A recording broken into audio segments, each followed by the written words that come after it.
I have to go to Nasrec right now. It seems like things are kicking off, or starting rather, at the ANC Youth League conference. So Fikile Mbalula, of course, will be opening the conference. So let's take a listen.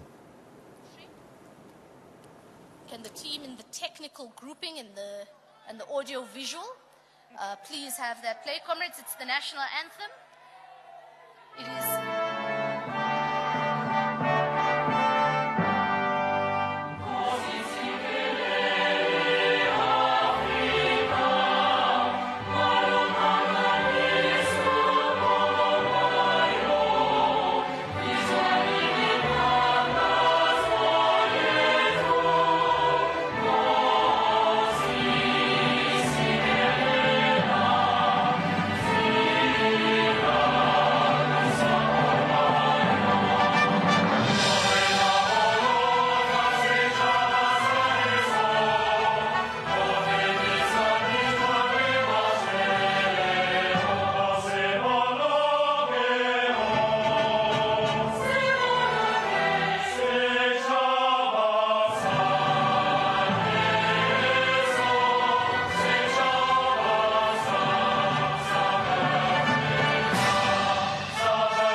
Thank you. That was very important that we also observe the AU anthem.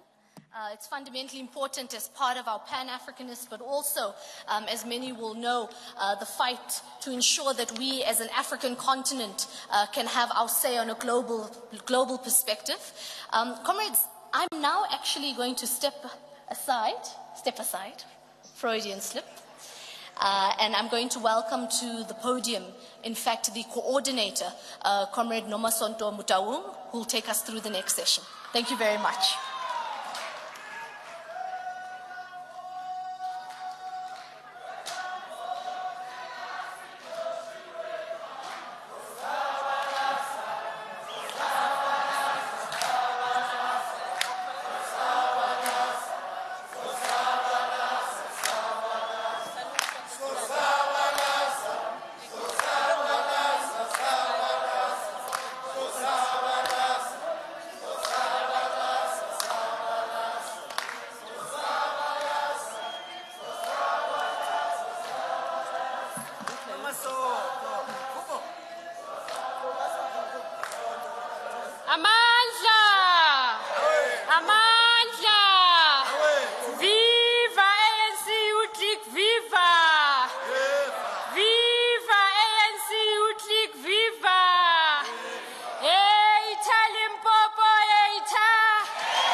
Thank you very much, comrades.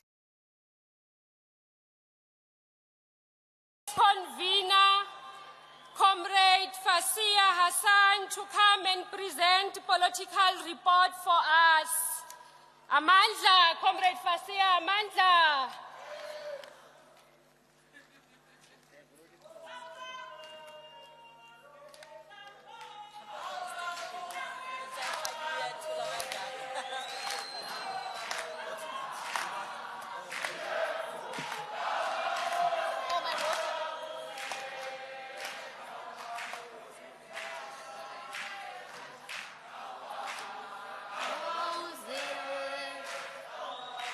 Oh, comrades, we can sing louder.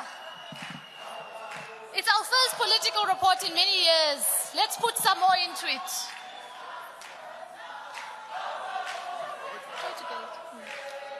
I'll wait. I'm going to be forced to sing your Solomon and embarrass you.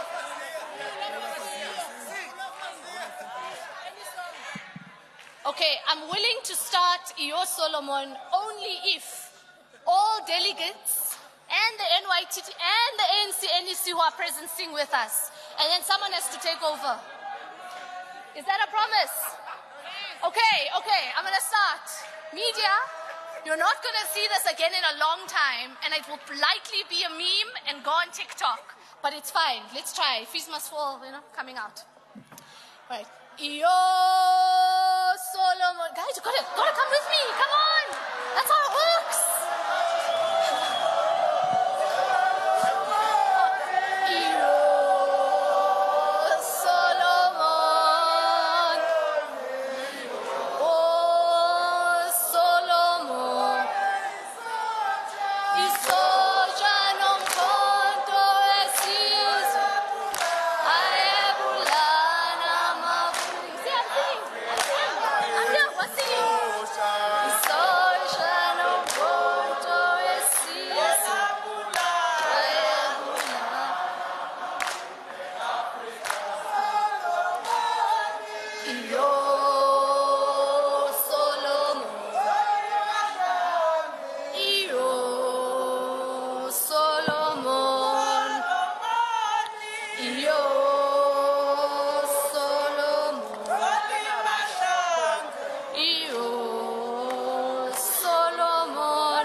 National Conference must be acknowledged as the one where I embarrassed myself by singing in front of all delegates, NYTT and the ANC NEC. So I think I deserve a round of applause just for putting myself out there. Thank you. Thank you very much. Comrades, members of the media, we've got ANC, NEC members, we've got guests from all over the world. Let me start by introducing myself. My name is Fasiha Hassan. I am the deputy convener of the ANC Youth League. I'm also a young person in the space like many others, but I thought it important to introduce myself because a lot of us are new faces to the space given the fact that we have not yet had a national conference. Indeed, it's here. We're here. The President, in his absentia, he will be closing the conference. The ANC SG and national officials, some of them are going to be in and out. We acknowledge you. The ANC NEC, we have different provincial leaders as well who are with us. We've also got NYTT members. And of course, I want to acknowledge our international guests who have also joined us. I know we have comrades from all over the continent, all over the world, particularly those who we wage international struggle with. We know that we have the Palestinians with us. We have comrades of Swaziland, of SWAPO, of other sister liberation organizations, and I want to acknowledge every single one of you who have come through, traveled hundreds of thousands of kilometers to join us for this very auspicious and fundamentally important ANC Youth League National Conference. But most importantly, I want to welcome and acknowledge the thousands of delegates who are here before us from all over the provinces, from all over the countries. I really want to give you a round of applause as young people for fighting for this conference and for ensuring that we have elected leadership. For yourselves as young people. Malibongwe! Igama lama nkosikazi! Long live the spirit of Charlotte Maxeke, long live! Long live the fighting spirit of Comrade Charlotte Maxeke, long live! Long live the fighting spirit of Mam Leni Lingoyi, long live! Long live the fighting spirit of Mam Albertina Sisulu, long live! Long live the fighting spirit of Umam Winnie Mandela, long live! And long live the fighting spirit of Umam Jesse Duarte, long live! We must also acknowledge the ANC Youth League presidents who have graced us with their presence, the formers. I had a long list starting from Nelson Mandela, Anton Lembede, Peter Mokaba, but I was told these ones that are alive, we must also acknowledge them as former ANC Youth League presidents, as it's a fundamental, important element. Comrades, the political report should, in fact, be flighted on the screens. I don't know if we're having a technical challenge. But this report is going to be delivered in terms of section 4.2D of the ANC Youth League Constitution. Comrades, I know we're hearing about copies. It is going to be here. We're also going to have a link. I think they're in the process of printing it, but everything moves very slowly, unfortunately, in some of these elements of Congress. But comrades, you will be receiving the political report in its entirety, but this is just here so that comrades can see it in the meanwhile. Comrades, it is an honor and it is in fact a humbling process to be the first young person or first woman to in fact deliver the political report of the ANC Youth League in its 79-year history. And it is something that must be acknowledged in the renewal process of the Youth League, because many did not want to see this conference happen. Many did not want to see us as young people choose our leaders, and many did not want us as young people to be at the forefront of self-determining and deciding what our futures look like. This is also the first political report in nearly a decade, almost 10 years, and it is a defining moment today since the founding of the ANC Youth League in 1944. And it is a historic moment because we as young people have yearned for youth leaders. And the absence of the youth voice in the Congress movement has been a glaring indictment on the state of the ANC Youth League, on the state of the ANC, and of course on the government itself, who has left young people behind.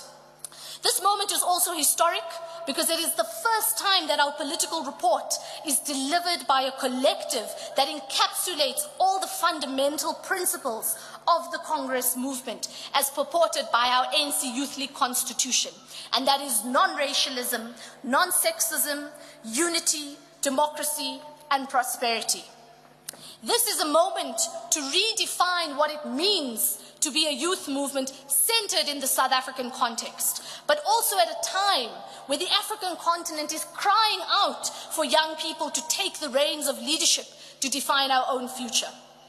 This 26th National Congress of the ANC Youth League is also taking place during Youth Month, which is a particularly significant time for us as young people in South Africa, as it celebrates the generation of 1976 and the fight for equal education. The generation of Hector Peterson, of Tsitsi Mashinini, inspired our generation to further the struggle and improve access to higher education through movements such as Fees Must Fall. On the renewal and the autonomy of the Youth League.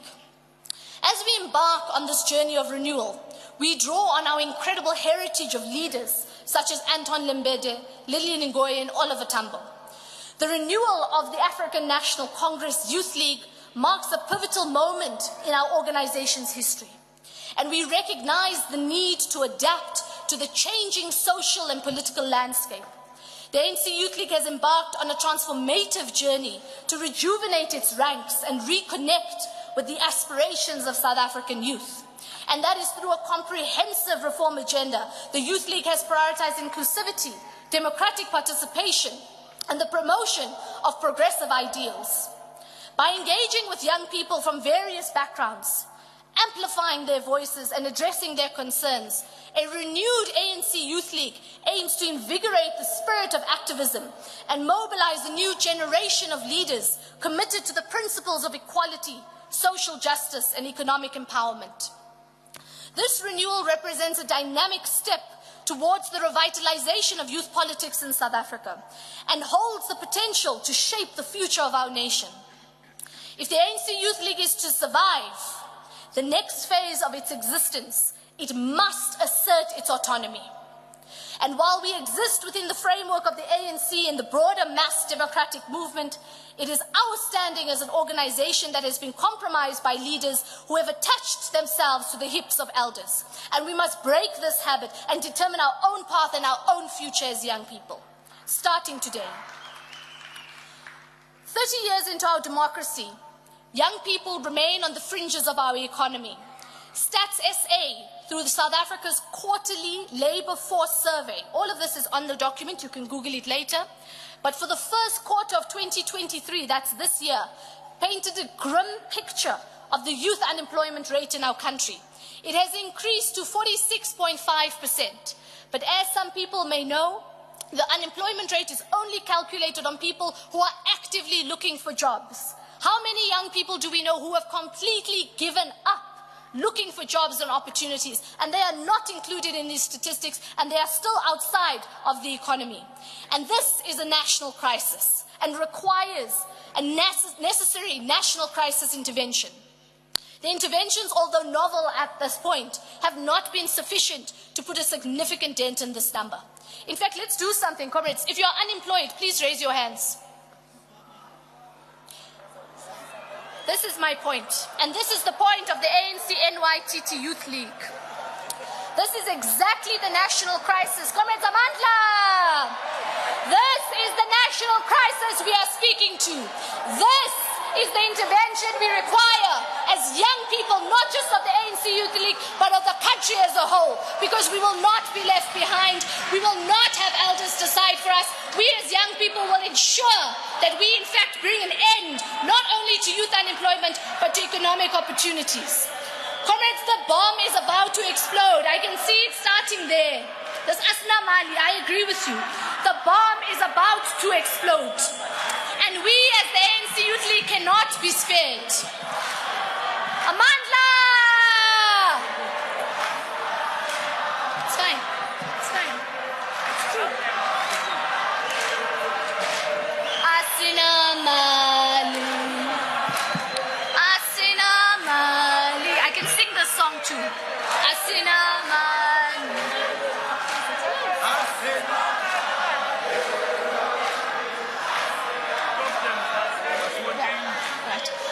Amandla!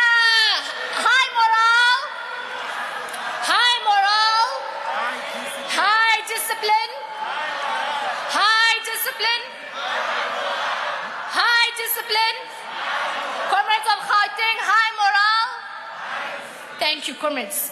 The ANC Youth League National Congress, this Congress, must put forward practical and determined interventions to cut the unemployment rate amongst young people. This bomb is going to explode, and we as the Youth League will not be spared. Unfortunately, South Africa remains a subject in the global economy which is skewed to favor developed countries and the global West. This cannot be used, however, as a cop-out to absolve our leadership from taking responsibility for opening up the economy to us as young people. We must be more aggressive in utilizing our political power to create those changes that will supply jobs and opportunities for us as young people. In addition, comrades, we have to address the state of corruption in the state and in the private sector, which is not spoken about. And it robs us as young people of opportunities, of economic opportunities, of funding for our SMEs, for jobs, for education. And so often we only look at corruption in the public service, which we must. But that does not absolve the private sector from them playing a role in the current crisis in fixing South Africa. And so we must continue to hold accountable those who steal from us, especially as young people. Comrades, the era of digitization is also upon us. It's why our links are going to come there. The documents are not going to necessarily be printed. It's all on our phones. The era is here, and the opportunity for us as young South Africans to be active participants in a growing digitized economy must not be missed. The skills gap that exists must be addressed urgently so that we are able to take full benefit from this. When we talk about this fourth industrial revolution, it is a buzzword. It must mean something to us as young people. The advent of artificial intelligence, of big data, of all of these things that are happening without us, young people must be at the center. And it means we can have skills for the jobs of tomorrow and of today. On nationalization for industrialization, I'm seeing it's a different version that's being flighted. That's fine. We'll ensure that the correct version is sent not just to National Congress, it will also go to commissions, and we will ensure that each and every delegate has the correct version of this document. On nationalization for industrialization, unlike many others, the ANC and the Youth League's perspective on the land question is not to have, just as an outcome, the state as a landlord to the poor, landless peasantry, but rather, comrades, with limited restrictions to share the land amongst those who work it. And in this regard, the ANC Youth League is required to sharpen our position on the linkage between land ownership and land use rights. Our perspective is informed by the Freedom Charter, and that is that as peasants, not in a land of struggle, we must have a land not leased to us, not overlorded by institutions or civic or traditional authorities, but rather to own our own land in a manner that we choose. And it must be, whether it is individual or collective, under the institutional, distributional and governance framework of our own choosing. The ANC Youth League is agitating also for the expropriation of land without compensation in the metros as well, not just in rural areas. And we must release land for housing construction. Rents on social housing must be reduced. The sale of well-allocated state land parcels must also be subject to public consultative processes that the ANC Youth League must organize the youth to participate in. The mineral wealth of the country, comrades, must be sustainably used to benefit the poor masses of our country. A state-led reindustrialization project must be promoted to overcome the issues faced by our people, but also to make sure that we as South Africans have a competitive market for this new industry. Excuse me. The nationalization of our country's mineral wealth must be purposefully executed. Our intention is not to embark on the purge of the private sector, but rather to extract value for our people, for us as young people, but keeping an open and competitive market. In terms of the social issues, and the comrades who are flighting, you can go a little bit up for comrades now to be with me, actually down. Yeah, thank you. Thank you very much. Now we can go together as a group. On the social issues, comrades, the plight of women, particularly young women in a society that is still patriarchal across the socio-economic spectrum, is a challenge that this Youth League must address. No longer can women of our country continue to be second-class citizens. We will not be bullied and we will not be abused by men. And this is not rhetoric. It is not academic. It is something that we as the Youth League must and will champion. The reality for young people who are treated, or young women rather, who are treated as commodities for opportunity and space in the mainstream economy. Again, this is not rhetoric. This is the reality of young women who are faced with the adversity of teenage pregnancy, while their male counterparts escape unscathed. This is not rhetoric. This is the reality of young women, old and young, who are raped daily in our country. We must be honest, comrades. The development of young people in this country is derailed by the rampant abuse and glorification of alcohol and drugs, the excessive consumption of content relating to luxury, spurred on by a capitalist system through social media, further degrades the goals of building a productive society and a non-racial, non-sexist community. As a result, young people are literally consumed by instant gratification. And while our Constitution ensures the rights of people with sexual orientation and gender identity be protected, our society still needs a lot of education and sensitization to protect and respect people who identify differently. And we must condemn the recent archaic criminalization of the queer community, of the LGBTQIA+ community in Uganda, and call on young people across the continent to show practical solidarity to fellow Ugandans and Africans who identify as queer. Comrades, I want to acknowledge the Secretary General of the ANC. I wanted to finish that part. Unobala is with us. Thank you very much. Nobala, we're going to continue with the political report in the instance of time. Comrades, you saw that Nobala gave me a heads up. We're going to continue. Comrades, on the project of non-racialism, it has been under attack in recent times by regressive forces and narrow nationalist interests. We have seen this most recently in the race-baiting tactics of the Democratic Alliance, in the lies that have been peddled about affirmative action reforms being adopted by our government. The ANC Youth League must be the vanguard of social cohesion and must be disciplined in fulfilling a non-racial society as envisioned in the National Democratic Revolution.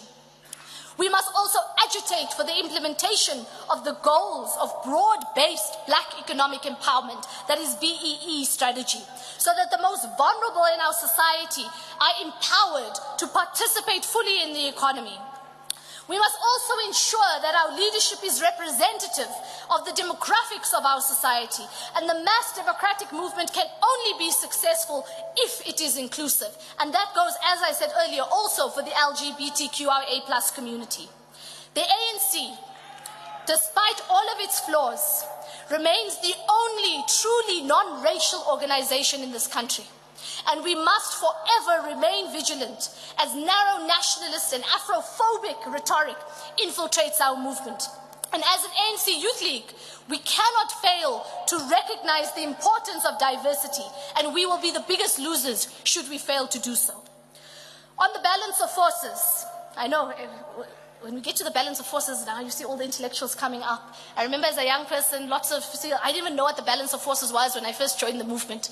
So it's okay if you don't know. We'll start here and we'll unpack it in commissions.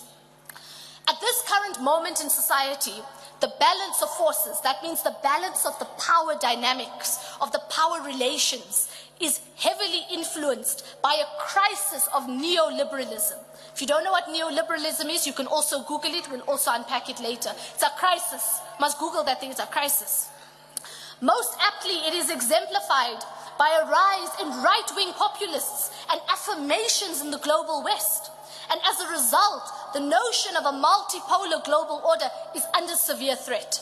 This means that power is shifting more, or attempting to shift more, to Western dynamics and not really having enough power in different parts of the world, and that includes specifically Africa.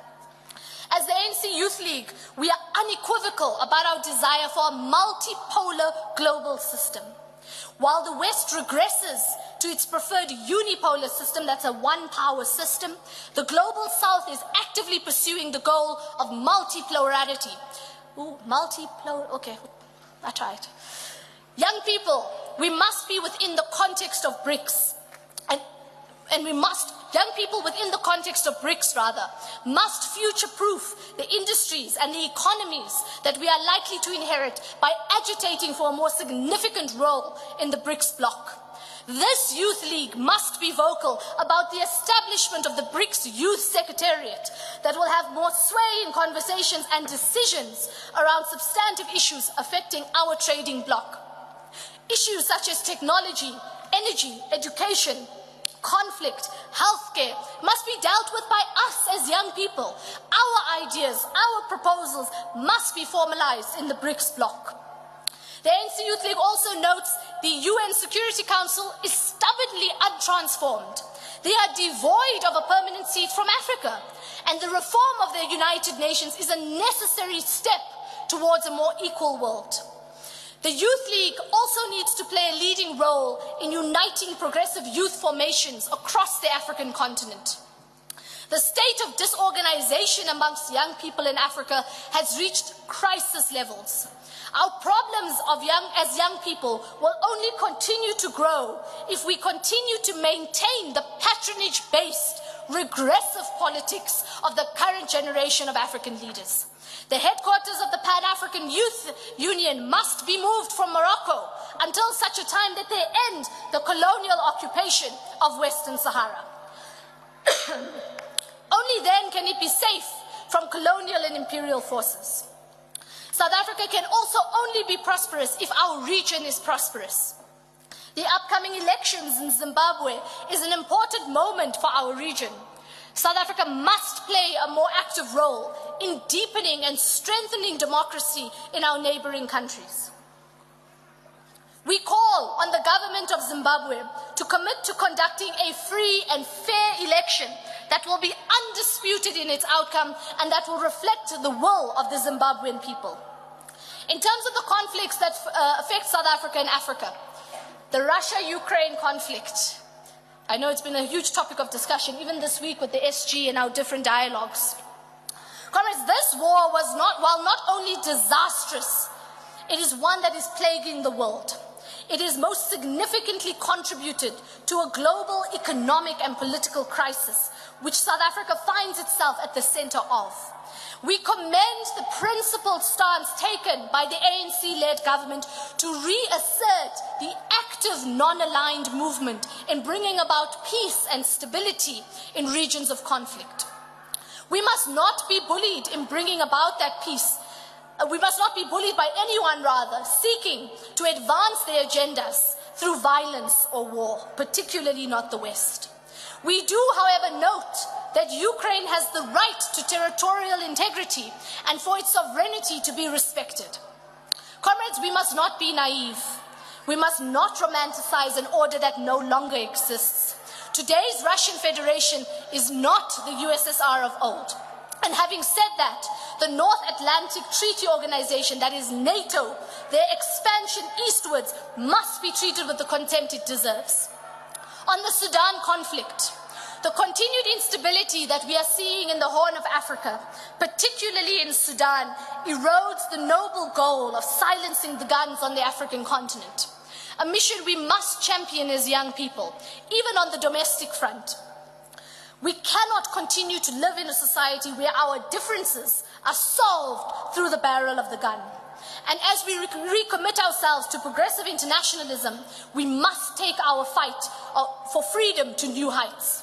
Condemnations and rhetoric are no longer sufficient. The people of Palestine, and I know we have our guests, the people of Western Sahara who are also here, the people of Eswatini also face continuous waves of repression, and despite despotic tactics, and they require practical interventions to ensure the struggle for freedom. Comrades, on climate change and climate justice, this is very, very important. Remember, we are young people. When this thing becomes its worst, we will still be here. And with all due respect to the eldership, they may not be. It will be us who has to fight for food security. It will be us who must lead wars that are fighting for water. It will be us who must deal with the existential crisis that will wipe out the majority of the population of this world. So climate change cannot be taken off the agenda, nor can climate justice. Developed countries have contributed almost almost exclusively to the crisis that we now find ourselves in. And the one country that finds itself in a precarious position on the list of carbon contributors is us as South Africa. We are number 12 on the list of the worst carbon polluters in the world. South Africa is amongst the few developing countries with such a high carbon footprint. This goes China, India, all of them. We are still ranked at number 12. Our annual average contribution, comrades, according to a 2017 study, is 556 million metric tons of carbon.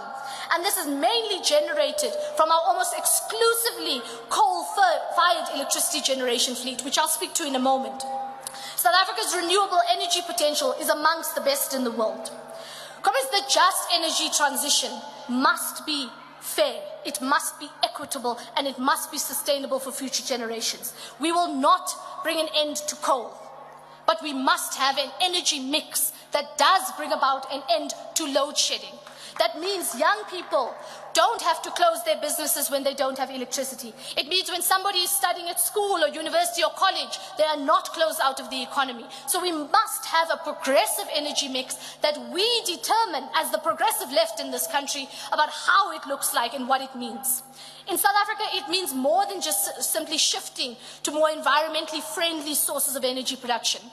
For us, comrades, it is an opportunity to build a more climate-resilient nature that is economically productive and prosperous. I know, comrades of KZN, you had terrible floods, also a result of climate change. Most recently now, with those tornadoes, hundreds and thousands of people again must start from scratch.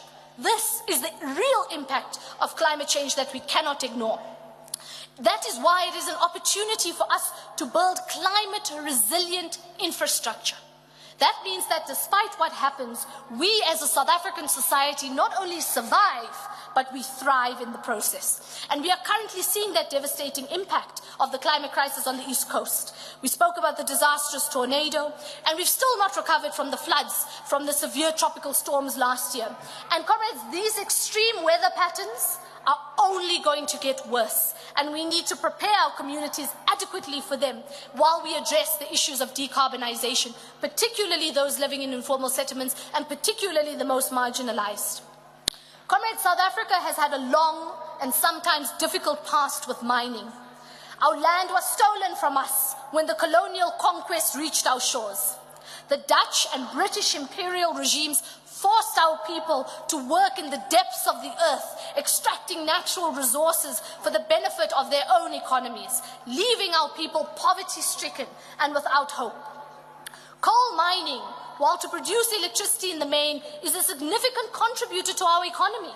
It employs around 90,000 people in the sector, and this is a huge number compared to other countries. Many of the workers in this industry are exposed to all kinds of danger and thus live poor quality lives. The need to move these people to healthier jobs that are sustainable has never been more urgent. And privately owned mines must pursue a dynamic reskilling program to prevent the potential mass job loss in the sector. But there's also a great need to balance the adverse effects of closing coal mines or even just reducing the output of coal mining activities to produce energy. But very importantly, comrades, we will not be putting an end to coal. We understand what it means to the economy, we understand what it means to people, but we must explore the use of clean coal to extract the best value for our mineral wealth while remaining committed to our climate change goals, but also to the people of our country. Comrades, on energy, and I was low-key waiting for the lights to go off, timing, load shedding. South Africa has one of the best 3 solar energy potentials in the world, in the entire world. Our country receives an average of 2,500 hours of sunshine per year and between 4.5 and 6.6 kilowatt hours of radiation levels. So what does that mean? Studies have shown us also that wind power potential is at 6,700 gigawatts, making it competitive or as competitive with the solar potential. Again, what does that mean? An energy mix that includes this vast potential can only result in a more stable source of energy and less complicated transmission systems that could mean an end to both the huge carbon footprint we currently have, but more importantly, load shedding. So this is where we are in terms of what we're producing. This is what we need. Can't cut out coal because we need it. But this gap, this in-between part, that's where we can put solar power. That's where we can put wind power. And why is this important to a national Congress of the Youth League? Who's going to have those skills? Who must be the one who are installing those solar panels, which, by the way, all come from China? There's a huge crisis in the supply chain. It must be us that produces those solar panels. It must be us that manufactures it. It must be us that installs it. It must be us as young people who are at the center of that agenda and creating green jobs.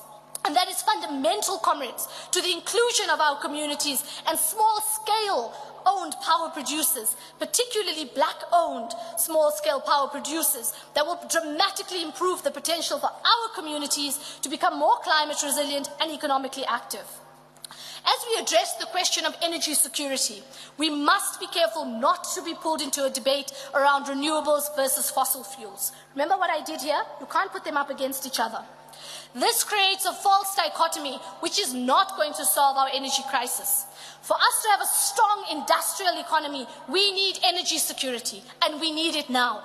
The question that we as young people must grapple with is where are our opportunity costs as a nation, and how can we best utilize it to successfully not only decarbonize the planet, but to make sure that young people are at the center of that agenda. Comrades, on elections, and I have to take a sip of water before we do that. 30 years after our first democratic election, many in the room, partly born free, millennials, Gen Zs, it's been 30 years since our first democratic election. I don't think there's anybody here who should be remembering it, maybe behind me, but I think we were all very small, if not, or not even born. In 1994, this happened, we know. But we must ask ourselves as young people, how close are we really to a better life for all? This is what the motive forces of the National Democratic Revolution voted for in 1994. And South Africans who will go to the poll in 2024 for our general election. Young people, us, make up the majority of the population, and yet we remain one of the largest unregistered groups. One of the twin tasks of the ANC Youth League is to rally young people behind the banner of the ANC. And just as we say that the Youth League is fundamental to the renewal of the ANC, we can equally say that a vibrant and relevant Youth League is critical to providing a victory for the ANC at next year's elections. Comrades, there are those who have stolen from us as the Youth League, the 7 cardinal pillars. Our ideas have been stolen, our principles, our values, and they purported to be something new.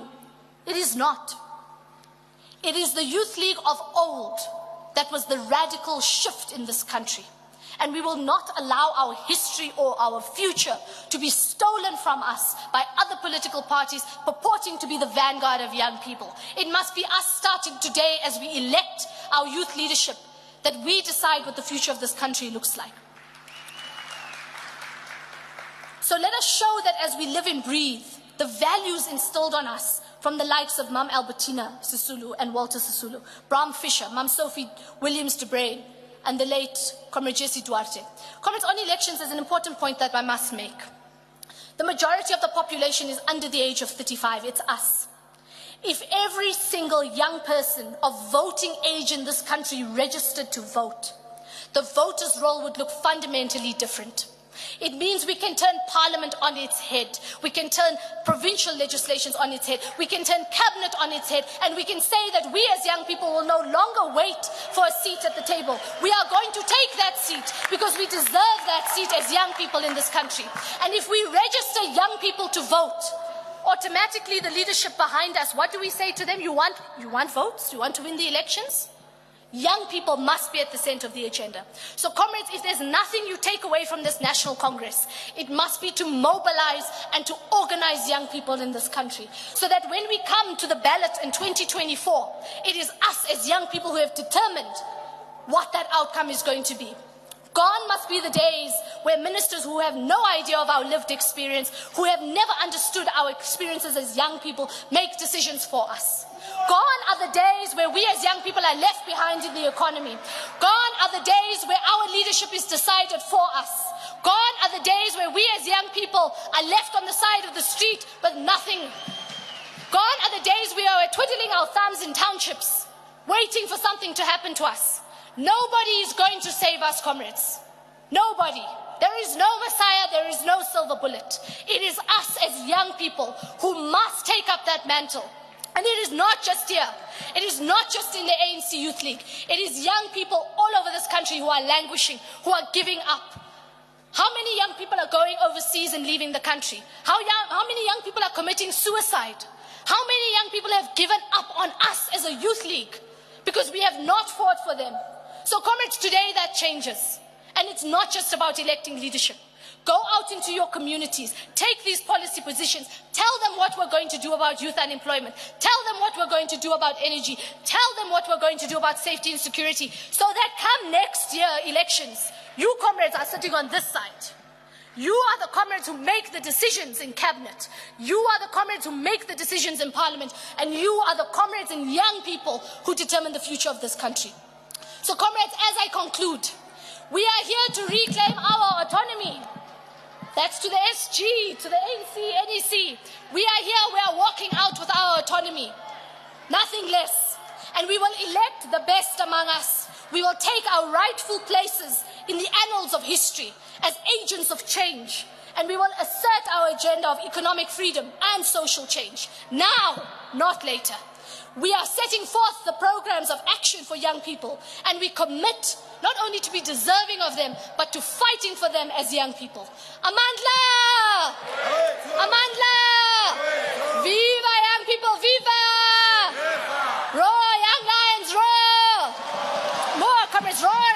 We are left out of the economy, comrades. I want to hear you roar, because when we close this conference, we are coming for everything. That energy, that fire, that's what we're going to do to change this country. And it will be you and it will be us as young people who decide that future. Thank you very much.